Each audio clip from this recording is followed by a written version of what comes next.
பைபிளும் news பேப்பரும் நிகழ்ச்சிக்கு உங்களை அன்புடன் வரவேற்கிறேன். கலாத்தியர் 4ஆம் அதிகாரம் 15ஆம் வசனம். அப்பொழுது நீங்கள் கொண்டிருந்த ஆனந்த பாக்கியம் எங்கே? உங்கள் கண்களை பிடுங்கி எனக்கு கொடுக்க கூடுமானால் அப்படியும் செய்திருப்பீர்கள் என்று உங்களுக்கு சாட்சியாய் இருக்கிறேன். உங்கள் கண்களை பிடுங்கி எனக்கு கொடுக்க கூடுமானால் அப்படியும் செய்திருப்பீர்கள். பவுல் கலாத்தியருக்கு எழுதுறான். பவுலுக்கு கண்களில் பலவீனம் இருந்துச்சு.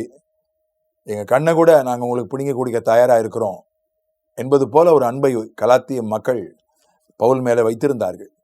இந்த வசனத்தை ஞாபகப்படுத்துவது போல ஒரு செய்தி இந்த நாட்களிலே அடிபடுகிறது. நாமக்கல் மாவட்டத்தில் பலர் பணப்பிரச்சனையின் நிமித்தம், வறுமையின் நிமித்தம் தங்களுடைய கிட்னி, தங்களுடைய சிறுநீரகம், தங்களுடைய கல்லீரல் எல்லாம் விற்று இருக்கிறார்கள் என்று ஒரு பிரச்சனை ஓடிக்கொண்டிருக்கிறது. அந்த மருத்துவமனையை தடை பண்ணியிருக்காங்க. எந்த உறுப்பு மாற்று சிகிச்சையும் செய்யாம இருக்கும்படி அரசாங்கம் அந்த மருத்துவமனையை தடை பண்ணியிருக்கு. அந்த வழக்கு பதிவாகி வறுமையில 2 சிறுநீரகம் இருக்கு, ஒரு சிறுநீரகம் கொடுக்கலாம். ஆனால் தமிழ்நாட்டில் அப்படி சட்டம் கிடையாது. தமிழ்நாட்டில் இரத்தம் சம்பந்தமான உறவுகள் தான் தங்களுடைய கல்லீரலையோ சிறுநீரகத்தையோ கொடுக்க முடியும். சிறுநீரகம் 2 இருக்கிறதுனால 1 கொடுக்கலாம். கல்லீரல் அதனுடைய ஒரு பாகத்தை வெட்டி இன்னொருத்தருக்கு கொடுக்கலாம். ஆனால் திரும்ப வளர்ந்துடும். ஒரு கால்வாசி இருந்தாலே போதும், திரும்ப வளர்ந்துடும்.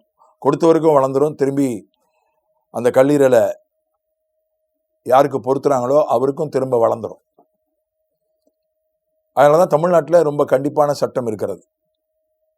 உறவினர்கள், இரத்த சம்பந்தமானவர்கள் கொடுக்கலாம், அதற்கு எந்த அனுமதியும் தேவையில்லை.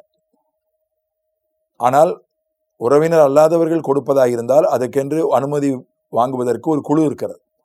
அந்த குழுவில் போய் விண்ணப்பித்து சில நடைமுறைகளை எல்லாம் ஆராய்ந்து கொடுப்பார்கள்.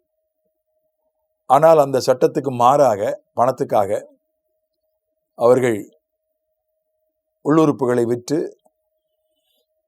அதில் 1-2 பேருக்கு சில பலவீனங்கள் ஏற்பட்டதுனால அது எப்படியோ வெளியே வந்துருச்சு. 4 லட்சம் ரூபாய் பேசியிருக்கிறாங்க. 4 லட்சம் தருகிறோன்னு சொல்லி 2 லட்சம் தான் கொடுத்து ஏமாத்திட்டாங்க. அது ஒரு குற்றச்சாட்டு. ஒரு அம்மா தன்னுடைய கல்லீரலை ஒரு பகுதியை வெட்டி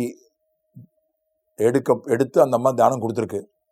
அந்த அம்மாவுக்கு ஏதோ உடல்நல குறைவு ஏற்பட்டதுனால இதுதான் காரணம்னு சொல்லி அவங்க சொல்ற ஒரு குற்றச்சாட்டு.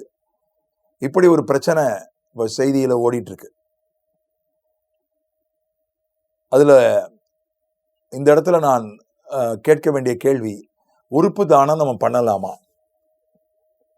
ஏன்னா சில கிறிஸ்தவர்கள் சொல்றாங்க உறுப்பு தானம் நம்ம பண்ணக்கூடாது, அது பைபிளுக்கு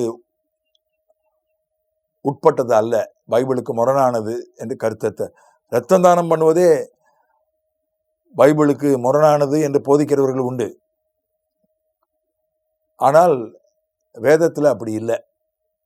அந்த நாட்களில் அந்த அளவுக்கு மருத்துவம் வளரல. ஒருத்தருடைய உறுப்பை எடுத்து இன்னொருத்தருக்கு வைக்கிற அளவுக்கு அந்த நாட்களில் மருத்துவம் வளரல. அதனால தான் அவன் சொல்றான், நீங்கள் கண்ணை பிடுங்கி கொடுக்குற அளவுக்கு என் மேலே அன்பா இருந்தீங்கன்றான். போய் கண் தானம் இருக்கிறது.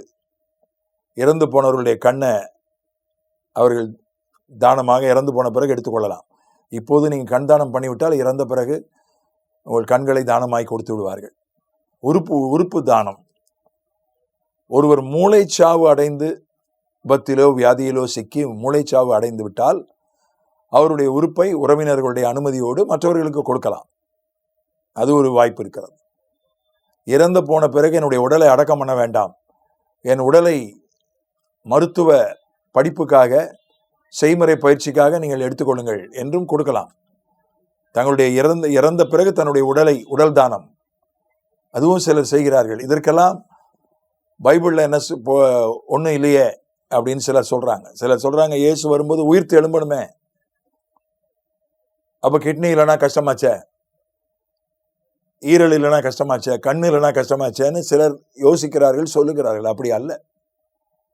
எப்படினாலும் மக்கி போயிடும். எல்லாமே மண்ணுக்குள்ள போட்டு அடக்கம் பண்ண பிறகு எல்லாமே மக்கிடும், எலும்பு கொண்டு தான் இருக்கும். எத்தனை பேர் அன்றைக்கு பைபிளை மொழிபெயர்த்ததுக்கு குற்றம் என்று சொல்லி கத்தோலிக்க சபை எத்தனை பேரை கம்பத்தில் கட்டி வச்சு எரிச்சாங்க.